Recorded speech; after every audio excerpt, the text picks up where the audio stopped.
There's a global shortage of semiconductors. Why? What's happening? And what is the chip sector doing to try and fulfill this demand? Welcome to this edition of IG Trading the Markets podcast. I'm Jeremy Naylor. Joining us to discuss this is Dr. Richard Windsor from Radio Free Mobile. Richard, good to talk to you. Thanks indeed for joining us. There's been some high-profile reports recently of how the chip shortages have hit vehicle production, but it's across our lives seemingly. How have we arrived at this point? Good morning, Jeremy. Well, it all started with the automotive sector. And to be honest with you, the reason it started with the automotive sector is because the automotive sector was nervous and very slow at restarting orders. So just to give you a bit of background on that. So basically what happened was Q1 last year, pandemic hits everything and vehicle sales fall off a cliff. And so the automotive companies stopped ordering semiconductors.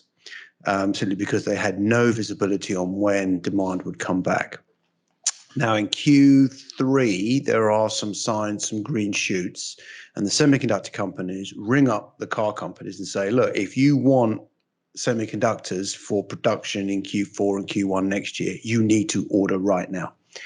Now, unfortunately, the automotive players did not do this. They didn't restart ordering until Q4 when they'd seen the bounce in Q3. Now, the bounce in demand in Q3 was much stronger than even I was expecting, and I was more optimistic than most on a quick recovery in automotive in Q3.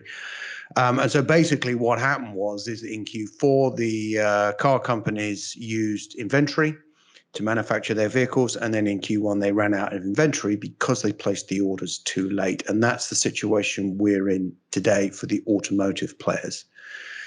Now that has been compounded, and it's been compounded by two other factors, and this is to some degree why it has spread into consumer electronics and actually now out into white goods.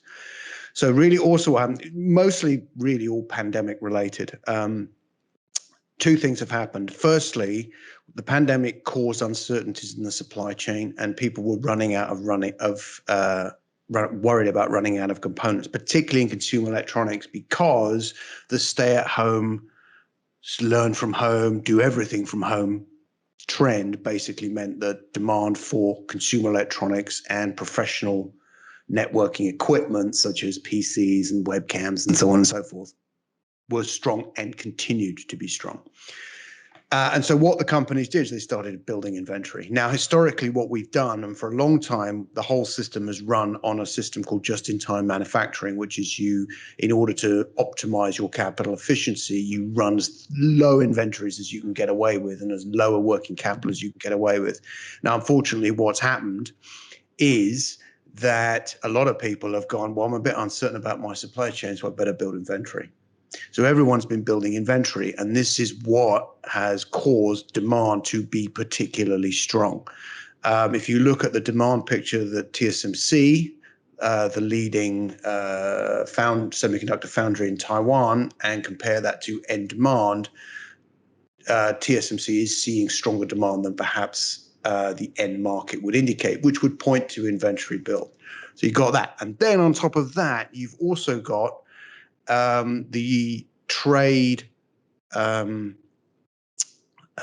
stress between United States and China, where Huawei has basically been virtually put out of business by sanctions. And so all the other Chinese companies are worried about us having a similar fate. So they're all ordering inventories as well. So you've had this constant from all sides. People are building inventories. And as a result, what you've got is a massive spike in semiconductor demand. Now, what is going to happen, we suspect, is obviously people are now running flat out. What we suspect is likely to happen at some point, people are going to get to the point, and as the situation normalizes, where I've got enough inventory now, and I'm going to stop ordering inventory. And then what will happen is that the ordering that goes back to the semiconductors will be more in line with demand. And then you do also, and because they're ramping up capacity as well, you may get to a situation in Q4, Q1, Q2 next year where you get an excess of supply and the whole cycle continues as it has many times in the past. I think I'm right in saying that the likes of Intel and Taiwan Semiconductor are putting a lot of money into capital expenditure. What's going to be the effect of this? Yes, and this is the problem with semiconductor manufacturing in general, and it has been for 40 years, which is that demand for semiconductors tends to follow a fairly smooth curve, but supply does not, because basically you manufacture semiconductors in huge factories in order to get the scale such that you can manufacture them very cheaply. And as a result of that, what happens is when a new fab comes online, supply jumps. And it jumps quite significantly. And what we're seeing right now is significant increases in capital expenditure. I mean, TSMC is spending 28 billion this year. Samsung spending a similar amount. Intel's committed to 20 billion. And all of this, at the end of the day, will result in increased capacity, which effectively means that demand has to be and continue to be extremely strong, which in the end market there isn't necessarily a sign of it being strong enough. And so I think what we're getting is you're kind of like a pandemic-induced super cycle for semiconductors, which basically means where we are now, which is on the way up. Things are great for the semiconductors, but it's going to get tough when things start to normalize and all this extra capacity starts to come online. That's the one part of it. Then there's another angle to this too, which is the whole geopolitical angle, where there are two factors in play. The first factor in play is that the United States is using its supremacy in semiconductor manufacturing equipment to really turn the screws on China. This is because China is very, very unlikely to be able to replicate semiconductor manufacturing without buying US equipment. And so the US can put pressure on China for negotiations as a result by restricting the supply of semiconductor manufacturing. And what that combined, so there's that angle to it as well. And then there's also the other angle, which is that all cutting edge semiconductor manufacturing in the world today is done in one of two places, either Taiwan or Korea. Now, both of these are geographically very close to China. China has been much more aggressive in its statements about its intentions with Taiwan, which is it has stated that it will reunify with Taiwan under any circumstances. Now, the problem is if you then ask people in Taiwan, the public opinion has shifted very much towards a pro-independent stance, which leaves you with there is no, at the moment, the only option for China to reunify with Taiwan is to invade. And obviously that would cause a military conflict in that region, would cause massive disruption to the supply chain. So again, you've got this other factor, which is people are now building the leading edge semiconductors. They want to build it in the States. They want to build it in Europe. And that's what part of the reason why you've seen TSMC's building a fab in Arizona, and Intel's committed to leading edge manufacturing also in Arizona and more in Europe in the future. So when will excess supply start to dominate and become the major economic factor as opposed to the excess demand that we've got at the moment? It depends on a number of factors. Factor number one, demand itself. Factor number two, the build schedule for the fabs. And then also once you've built the fabs, ramping up production is one thing to build it. It's another thing to actually get it manufacturing in volume at an economic yield. Our rough estimate is sometime in maybe between 6 to 12 months from now, but I would very much hesitate to put a hard number on that simply because there are so many moving parts, and particularly with the pandemic and the geopolitical situation, it's even more difficult to predict now than it was last cycle.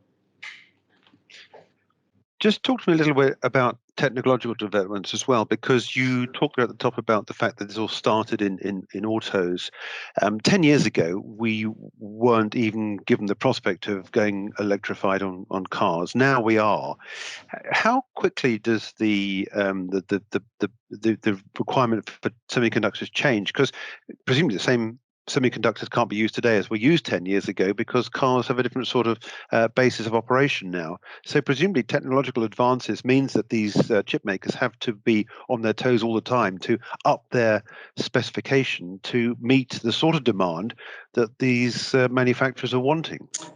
Yes and no. So the big question always comes up, which is the device that you're manufacturing a semiconductor for, does it use a battery? Yes or no?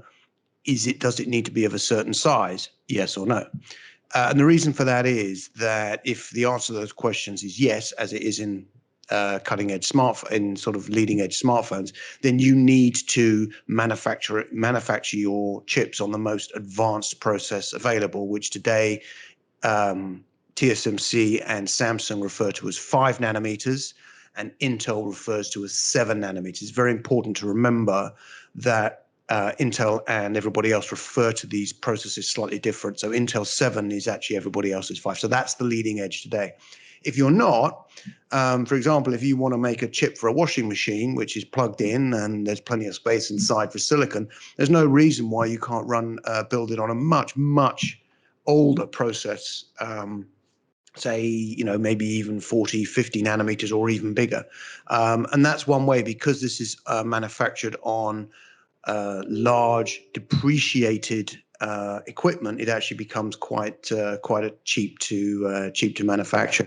So what you get is you get the leading edge and you get what's called the lagging edge. The lagging edge now is sort of 20, 28, 40, these kind of ranges in terms of the process. One final question is, the sector is dominated by a few big players. I mean, we all know about Intel, Taiwan Semiconductor, we've mentioned, Qualcomm. Anybody who uses a mobile phone will know about Qualcomm. Samsung, another big name. How do you see the future? Are we to expect more companies to come in, or is the bar now so high that these are the companies and that's it, that's what we're going to get, and these are the companies that are going to dominate for the next decade or so? I think what you need to do is you need to separate. This is the great thing about outsourced manufacturing, and what TSMC and Samsung and Intel and Global Foundries, what these guys all do. The reason why semiconductors historically has been dominated by the big companies is because the factories to make the chips are really expensive. I mean, and way beyond the capacity of smaller companies. Now, what's happened in the last 15 years is the foundries, i.e. TSMC, they just focus on making chips at the best, most advanced chips at the best possible. Now, that means that if you're a small company and you've designed a chipset, what you can do is you don't have this capital requirement. And actually what you can do is you can design your chip. It's still going to cost you tens of millions, most likely. But TSMC or Samsung or Global Foundries, they'll make it for you. And what I think that's done is actually greatly reduce the capital requirement to be present in this space. And I think it opens it up to a lot more startups and smaller companies who want to manufacture specialist chips for specialist areas. So actually, I think it's quite possible that this trend continues, and actually the field gets a little bit wider, certainly in the areas outside of mobile phones. Yeah. Okay. Look, it's a fascinating subject. Thanks indeed for joining us, Richard. Good to talk to you again. Dr. Richard Windsor from Radio Free Mobile, talking about the semiconductor shortage as things stand at the moment.